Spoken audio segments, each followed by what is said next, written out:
ई bike सब्जी वाला। हमारे गांव का नाम भोलापुर है और इस गांव में सब्जी भाजी अगर कोई बेचता है तो वो एक ही गाड़ी थी। वो थी शिवनाथ काका की गाड़ी। वो अपना धंधा बड़े आराम से शांत तरीके से करते थे। शिवनाथ काका चिल्ला रहे थे, अरे सांबार मिर्ची नींबू ले लो भैया। क्या हुआ रुक्मणी मौसी, आज तुम्हारे नाम की लौकी बहुत ताजा है, दो ले लो, ऐसा कहता है। रुक्मणी मौसी अपने आंगन में से, अरे काका अभी आ रही हूँ, 5 रुपए का कद्दू दो, ऐसा कहती है। पिछले महीने कहानी में भूकंप आया था। शिवनाथ काका का लड़का मुन्ना शहर से वापिस आया। वह शहर से कुछ नहीं लाया सिवा एक चमकीला हरा करंट रानी करके ई बाइक लेकर आया और उसके पीछे एक लोहे की टोकनी पक्के टाइट बंधी रहती है।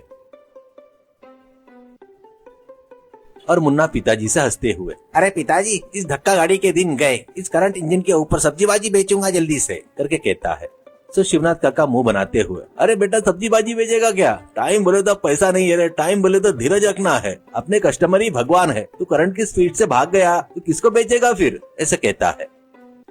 मुन्ना, अरे पिताजी साउंड सुनकर कस्टमर ही आ जाएंगे ना, ऐसा कहता है। अगले दिन से भोलापुर में टेंशन शुरू हो गई। मुन्ना के करंट आने का साउंड कम और स्पीड ज्यादा थी। मुन्ना गलियों में जोर से चिल्लाते हुए, अरे सब्जी ले लो सब्जी, हरे हरे सब्जी ले लो, करके चिल्लाता है। तो जानकी बाई बर्तन धो रही थी और वो आवाज सुनकर दौड़ते हुए आती है और, ए मुन्ना थोड़ा सा रुक रे, मुझे टमाटर चाहिए बड़ा वाला, ऐसा कहते हुए जानकी बाई दरवाजे से झांक कर देखती है। तब तक मुन्ना गली के आखिरी कोने तक चला गया। जानकी बाई माथे पर हाथ रखकर, अरे बाप रे, ये लड़के ने तो मुझे दौड़ की स्पर्धा लगा दी। ये सब्जी बेच रहा है या गली में लोगों को दौड़ा कर दौड़ की स्पर्धा लगा रहा है, ऐसा कहती है। महादेव बाजू से जाते हुए, भाभी ये शिवनाथ काका का लड़का नहीं है, ये बाइक के लिए पागल हुआ सो है, ऐसा कहता है। अगले दिन रुक्मणी मौसी नूतन अत्ते को तैयार करती है और रुक्मणी मौसी नूतन अत्ते से धीरे से, अभी वो दिखे तो अपन दोनों बराबर एक साथ रोड के बीच में कूदेंगे, ऐसा कहती है। तभी मुन्ना गली में फुल स्पीड से आते हुए, अरे सब्जी ले लो सब्जी, ताजा ताजा सब्जी, करके चिल्लाता है। तो रुक्मणी मौसी आगे कूदकर, रुक रे मुन्ना, मुझे 2 किलो आलू चाहिए, ऐसा कहती है। तो मुन्ना एकदम ब्रेक मारता है। स्पीड ज्यादा रहने से टोकनी धीरे से हिलती है तो एक बड़ा बैगन टोकनी में से उड़कर बाहर रुक्मणी मौसी के पैर पर धड़ाम से गिरता है। तो रुक्मणी मौसी, अरे बुद्धू सब्जी दे रहा है या बम डाल रहा है, मेरे पैर पर ये सरकारी बैगन डाल दिया, ऐसा कहती है। तो नूतन आत्या हंसते हुए, मौसी पैर तो जला नहीं ना, ऐसा कहती है। ए मुन्ना मुझे 3 मिर्ची, पर वो बहुत बारीक रहनी चाहिए, ऐसे दे, ऐसा कहती है। मुन्ना डर जाता है और मिर्ची निकालने के लिए झुकता है। तब ई बाइक थोड़ा आगे चली गई। वो वैसे नूतन आत्या को पार करके चला गया। तो मुन्ना पीछे मुड़कर, आत्या मैं कल आराम से आता हूँ, आज देरी हो गई है, ऐसा कहता है।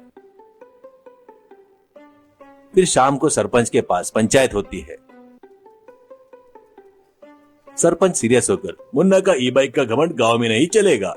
राजू पहलवान, तू क्यों कुछ नहीं बात कर रहा है, कहकर, सरपंच जी ये सब्जी बेचने वाला है ना, हेलीकॉप्टर जैसा जाता है, हवा से बातें करते रहता है, करके बोलता है। तो सरपंच हंसते हुए, मूंछों को ताव देते हुए, अब एक ही रास्ता है, इसके स्पीड को नहीं इसके धीरज को तोड़ेंगे। कल सब लोग मोड़ पर खड़े रहेंगे और सब लोग मिलकर अपन इसे 10 मिनट खेल लेंगे, ऐसा कहता है। तो जानकी बाई, क्या है सरपंच जी प्लान, करके पूछती है। तो सरपंच, तो सुनो, तुम एक पालक का पत्ता मांगो और वो पत्ता धूप में सबसे पहले सूख के रहने वाला होना चाहिए, करके बोलना। राजू पहलवान, तुम सिर्फ 2 बैगन पूछना, पर इन 2 बैगनों का वजन दादी के चश्मे से भी हल्का होना चाहिए, ऐसा पूछना। ए बंसी, तुझे ऐसी बात करना है उससे पूछ कि बैटरी कितने देर चार्ज होती है, इसके टायर में हवा कहां से भरवाते हो। अगले दिन सुबह मुन्ना जोश में, अरे सब्जियां ले लो, ताजा ताजा सब्जियां, चिल्लाते हुए आया। कस्टमर सभी मोड़ पर लाइन में खड़े रहते हैं। रुक्मणी मौसी आगे आकर, ए मुन्ना मुझे इस टेप के इंच के लंबे 3 मूली चाहिए, 1 मीटर ज्यादा नहीं और 1 मीटर कम नहीं, गिन कर दे, ऐसा कहती है। मुन्ना ब्रेक लगाता है, उसका दिमाग घूम जाता है। तब जानकी बाई सामने आकर, अरे रुको बेटा रुको, मुझे एक पत्ते वाला पालक चाहिए, पर ध्यान में रखना वो पत्ता बराबर बीच में से सूखा रहने को ना। ऐसा कहती है। तभी बंसी आता है और बाइक के बाजू खड़ा हो जाता है।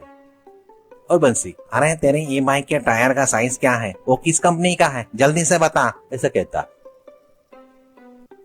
मुन्ना, हिसाब करो या टायर का साइज बताओ, ऐसा कहता है। तो दादी धीरे से नज्जी खाकर, ए मुन्ना, मुझे एक कवर दे, पर वो तेरी टोकरी में सबसे ज्यादा खुशबू देने वाला होना चाहिए, ऐसा कहती है। मुन्ना पूरा पसीने से भरकर ई बाइक पर से नीचे उतर गया और अरे बाप रे, ये ऑर्डर कौन देगा, मैं सब्जी बेच रहा हूँ या किसी सरकारी फॉर्म भर रहा हूँ, ऐसा कहता है। शिवनाथ काका पीछे से आते हैं। अरे बेटा, अपना धंधा दिल से चलता है, तुम ई कॉमर्स से नहीं, ई मानवता से चलाओ, इस करंट रानी को अब धीरज रखने वाली गाड़ी में बदल दे बेटा, ऐसा कहता है। तब मुन्ना को उसकी गलती समझ में आ जाती है। वो सबसे हाथ जोड़कर माफी मांगकर मुन्ना शर्माते हुए, पिताजी और मौसी हो, आज से शपथ ले रहा हूँ, अब से ई बाइक ढक्कल गाड़ी के स्पीड में जाएगी, मैं रुकूंगा, अच्छे से बात करूंगा, सब्जियां भी बहुत अच्छा बेचूंगा, ऐसा कहता है। अब अगले दिन से मुन्ना ई करंट रानी गांव में बहुत धीरे से प्यार से घूमती है। वो हर घर के पास रुकता था और हंसता था और बातें करता था और शिवनाथ काका के जैसे अच्छा व्यापारी में बदल गया। कहानी की सीख, मानवता और सेवा जहाँ रहती है, वहाँ पर स्पीड और धीरज बहुत ज्यादा इंपॉर्टेंट होते हैं।